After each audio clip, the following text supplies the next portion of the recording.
Just very specific questions which I'd like to raise. First of all, with the ICRC, you heard the evidence from the Ukraine MP that 500,000 people have been deported, obviously without permission, and no contact has been possible with the 500,000 Ukrainians that were deported to Russia. The ICRC have set up an office in Rostov in the Russian territory across the border from Ukraine.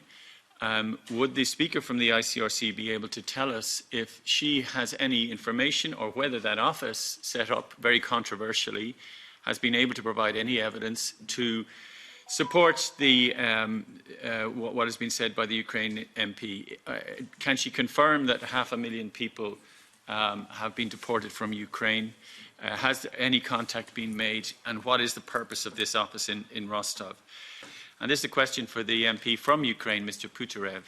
Does he agree that humanitarian aid workers should enjoy an exception from the conscription regime that is currently in place for the Ukraine armed forces? Should such an exception apply? Does it apply in practice? I'd appreciate his insight in this regard.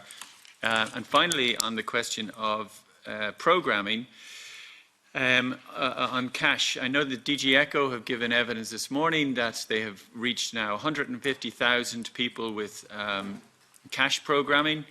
It seems to me to be very low, almost 2 months into this crisis, that only 150,000 people out of the many millions of IDPs are now enjoying cash assistance, particularly in western and central Ukraine, where markets are operational, where banks are operational, where this should be much more widespread.